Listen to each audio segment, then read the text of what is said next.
अगर आप अपने लक्ष्य पाने के राह में बाधाएं पाते हैं, आपके दिल में एक डर सा बसा रहता है, तो यह बौद्ध कहानी आपके लिए है। हिमालय के पहाड़ों में घने जंगलों के बीच एक राज्य था। घने जंगलों के बीच होने के कारण उस राज्य के प्रजा पर, खासकर जंगलों के किनारे के किसानों पर आए दिन जंगली प्राणियों के हमले होते थे। जंगल से तेंदुए अक्सर खेतों में काम करने वाले किसानों पर हमला कर देते थे। यह शिकायत लेकर किसान राजा के पास पहुंचे। यह राजा दयालु तथा प्रजा का हित देखने वाला एक शूरवीर राजा था। उसने किसानों की समस्या खत्म करने के लिए अगले ही दिन राज्य के सभी शिकारियों को बुलाया और घोषणा की, जो शिकारी 2 दिन में तेंदुए का शिकार करके लाएगा, उसे 500 मोहराए इनाम देकर राज्य की सेना का दर्जा दिया जाएगा। यह सुनकर उसे राज्य के बहुत से शिकारी तेंदुए के शिकार पर निकल पड़े। वह 2 दिन जंगलों के किनारे पर तेंदुए के शिकार के लिए घूमते रहे। उसमें से एक शिकारी बहुत ही चालक और तेज था और वह जंगली प्राणियों की शिकार करने में निपुण था। उसने दूसरे दिन ही एक तेंदुए की शिकार करके राजा के सामने लेकर आया। यह देखकर राजा बहुत खुश हुआ और उसे 500 मोहराए इनाम देकर सेना का दर्जा दिया। तब से आगे हर समय अगर किसानों पर तेंदुआ हमला करता और वह राजा से शिकायत करते, तब वह शिकारी जाकर उस तेंदुए को ढूंढकर मार देता। तेंदुए को मारने के बाद हर बार उसे 500 मोहराए उसे इनाम मिलता। अब उसे राज्य के किसान भयमुक्त हो गए थे। किसानों को उस शिकारी का बहुत बड़ा सहारा हुआ था। राजा भी उस शिकारी पर बहुत खुश था। अब कहां विराज में तेंदुआ दिखाई दिया तो लोग राजा को उसके बारे में बताते थे और राजा शिकारी को वहां भेज देता। हर बार शिकारी तेंदुए को मारकर राजा के सामने लाता था। यह सिलसिला 2 साल तक चलता रहा। राजा ने शिकारी के इनाम में भी बढ़ोतरी की। ऐसा ही एक बार तेंदुए की खबर आने पर राजा ने शिकारी को तेंदुए के शिकार पर भेज दिया। शिकारी जंगल के किनारे एक पेड़ पर बैठकर तेंदुए की राह देख रहा था। तेंदुआ पास ही आ रहा था। इतने में शिकारी जिस टहनी पर बैठा था, वह टहनी टूट गई। गिरते हुए शिकारी ने अपने धनुष से बाण छोड़कर तेंदुए का शिकार किया, लेकिन नीचे गिरते ही शिकारी भी बहुत जख्मी हो गया। वह चल भी नहीं सकता था। तभी पास के किसानों ने शिकारी को और मरे हुए तेंदुए को राजा के पास लेकर आए। राजा ने वैद्य को शिकारी का इलाज करने के लिए नियुक्त किया। वैद्य हर दिन आकर शिकारी का इलाज करता, लेकिन शिकारी सोच में डूबा रहता कि मेरे साथ यह क्या हो गया और मैं पेड़ से कैसे गिर गया। इससे शिकारी का मनोबल बहुत कम हो गया। कुछ दिन बीतने के बाद शिकारी ठीक हो गया। अब उसने फिर राज्य की सेवा में काम करने का फैसला लिया। शिकारी बीमार था। उस समय जंगलों से बहुत से तेंदुए आकर किसानों के पशुओं को शिकार करके ले जाते थे। राजा ने फिर से शिकारी को तेंदुए के शिकार पर भेज दिया। शिकारी शिकार पर जाते समय हर बार यही सोचता था कि मैं पेड़ से कैसे गिरा। वह तेंदुए के शिकार के लिए पेड़ पर चढ़ता था। तभी उसके मन में ख्याल आता था कि क्या मैं इस पेड़ से भी गिर जाऊंगा और तेंदुआ आकर मुझे खा जाएगा। यह डर उसके मन में घर बनाकर बैठा था। इसी डर के कारण वह तेंदुए की शिकार के बिना लौट आया। तब राजा ने उसे पूछा कि तुम शिकार पर गए थे तो तेंदुआ कहाँ है। तब शिकारी ने कहा कि तेंदुआ सामने ही नहीं आया। तभी दूसरे दिन तेंदुए ने किसान के एक बैल को मारकर उसे जंगल में लेकर भाग गया। फिर किसान राजा के पास आया। राजा ने फिर शिकारी को तेंदुए के शिकार के लिए भेज दिया। शिकारी जंगल के किनारे के पेड़ पर बैठकर तेंदुए की राह देखता रहा। पास के पेड़ों पर कुछ किसान भी उसको साथ देने के लिए बैठे थे। तभी शिकारी सच में डूब गया। अगर यह टहनी टूट गई तो क्या मैं नीचे गिर जाऊंगा और जख्मी होने पर मुझे तेंदुआ उठा ले जाएगा। यही सोच में वह डूबा था। तभी सामने से तेंदुआ आ गया। तब शिकारी ने अपना धनुष तेंदुए पर तान दिया। तभी शिकारी को टहनी टूटने का डर सताने लगा और उसने धनुष छोड़कर पेड़ को पकड़ लिया। धनुष नीचे जमीन पर गिर गया। यह हालचाल देखकर तेंदुआ वहां से निकल गया और शिकारी खाली हाथ लौट गया। इससे राजा बहुत नाराज हुआ। राजा हर बार उसको तेंदुए के शिकार पर भेजता और शिकारी तेंदुए की शिकार करने जाता, लेकिन उसके मन में बैठे हुए डर के कारण वह हर बार खाली लौट जाता। इससे राजा नाखुश होकर शिकारी को काम से निकाल देता है और दूसरे शिकारी को नियुक्त करने का फैसला ले लेता है। शिकारी को काम से निकलने के कारण उसके आर्थिक हालात बहुत खराब हो चुके थे। शिकारी हर दिन यह सोच में डूबा रहता कि मैं अपना काम क्यों नहीं कर पाता हूं। एक दिन सोच में डूबा हुआ शिकारी रास्ते से जा रहा था। तभी एक किसान ने उसे गुरु के पास जाने की सलाह दी। दूसरे दिन शिकारी गुरु के पास गया। वह बहुत चिंतित था और उसके चेहरे पर की उदासी स्पष्ट रूप से दिखाई दे रही थी। गुरु ने उसके तरफ देखा और उसकी समस्या गुरु ने पहचान ली। शिकारी ने अपने आप बीती गुरु को बताई और उसे समस्या से मुक्त करने की विनती की। गुरु ने उसकी सब बातें सुनकर उसे दूसरे दिन आने को कहा। दूसरे दिन सुबह शिकारी गुरु के पास आ गया। तब गुरु ने कहा, यह सामने बहती हुई नदी है, उसके पार एक सेब का पेड़ है, वहां से तुम्हें एक सेब तोड़कर लाना है। लेकिन ध्यान रहे, नदी से जाते समय नदी में बहुत सारे जहरीले सांप और मगरमच्छ है, वहां से सावधान होकर तुम्हें जाना होगा। शिकारी ने गुरु के आज्ञा के अनुसार फल लाने का फैसला लिया। शिकारी चलते चलते नदी के किनारे आ गया। थोड़ी देर वह नदी की तरफ देखते हुए खड़ा रहा और बाद में नदी पार की वह पेड़ के पास पहुंच गया। एक सेब तोड़कर फिर नदी के किनारे पर आ गया। थोड़ी देर नदी की ओर देखा और नदी पार की और सेब लेकर गुरु के पास पहुंच गया। उसे देखकर गुरु ने मुस्कुराते हुए दूसरे दिन आने को कहा। दूसरे दिन फिर शिकारी आ गया। फिर गुरु उसे एक सेब लाने को कहते हैं। शिकारी सेब लाने के लिए निकल पड़ा। नदी के पास आने के बाद उसने थोड़ी देर नदी का निरीक्षण किया। नदी शांत थी तो शिकारी ने नदी पार की और सेब तोड़कर गुरु के पास लौट आया। गुरु ने मुस्कुराते हुए फिर अगले दिन आने को कहा। अगले दिन फिर शिकारी को सेब लाने को कहा। यह सिलसिला 7 दिन तक चलता रहा।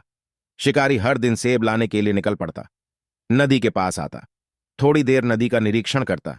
नदी शांत हो तो उस समय पार करना सुरक्षित है, यह बात शिकारी जानता था। नदी में कुछ हलचल दिखाई दी तो शिकारी नदी शांत होने तक रुक जाता और फिर नदी शांत होने पर पार करता और सेब लेकर गुरु के पास लेकर आता। गुरु मुस्कुराते और अगले दिन आने को कहते।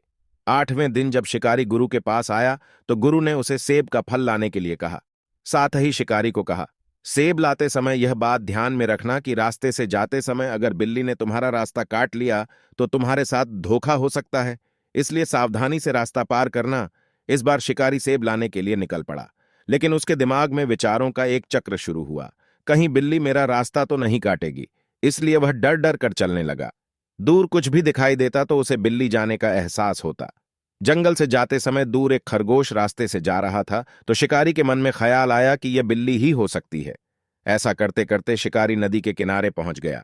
नदी शांत थी, लेकिन शिकारी के दिमाग में जोर जोर से हालचाल शुरू थे। उसके दिमाग में ख्याल आते थे, तो कहीं ना कहीं मेरा रास्ता बिल्ली ने काटा है। अगर मैं नदी में उतर गया, जहरीले सांप या मगरमच्छ का शिकार हो सकता हूं। यह डर उसके दिमाग में घर कर गया। वह नदी में उतरने की कोशिश करता, लेकिन दिमाग में बैठे हुए डर के कारण वह नदी में नहीं उतर पाता था। ऐसा बहुत वक्त गुजर गया। दोपहर हुई, शाम हुई, नदी शांत थी, लेकिन शिकारी डर की वजह से नदी में नहीं उतर पाया और वह वहां से ही वापस लौट गया। आश्रम में आने के बाद गुरु ने उसके तरफ देखा। गुरु सब जान गए। तब भी गुरु ने उसे कहा, कहाँ है सेब का फल? तो उसने गुरु को बताया कि बिल्ली ने रास्ता काटने के कारण मैं नदी में नहीं उतर पाया और नदी किनारे से वापस लौट आया। गुरु मुस्कुराए और अगले दिन उसे आने को कहा। अगले दिन शिकारी आने पर गुरु ने एक ताबीज उसके हथेली पर बांधा और कहा, इस ताबीज के अंदर एक ऐसी चीज है जो तुम्हारी हर वक्त रक्षा करेगी। अब तुम्हारा रास्ता बिल्ली काटे या और कुछ भी हो, तुम्हें कोई खतरा नहीं है। यह सुनकर शिकारी खुश हुआ। तब गुरु ने उसे कहा, जाओ और सेब लेकर आओ। शिकारी वहां से तुरंत निकल गया। आज वह रास्ते से बिना संकोच के चल रहा था। वह नदी के किनारे आया और उसके दिमाग में कोई भी भय नहीं था। आज उसके दिमाग में इतना बल आ गया था। वह नदी में रहने वाले सांपों और मगरमच्छों को मारने का हौसला रखता था। आज नदी का निरीक्षण किए बिना ही वह नदी में घुस गया और नदी पार करके सेब का फल तोड़कर फिर आश्रम लौट गया।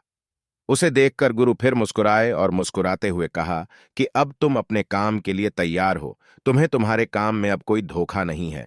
तुम तुम्हारा काम बिना डरे हुए कर सकते हो। इस दिनों के दौरान जंगल के पास के किसानों को एक तेंदुए ने बहुत परेशान किया था।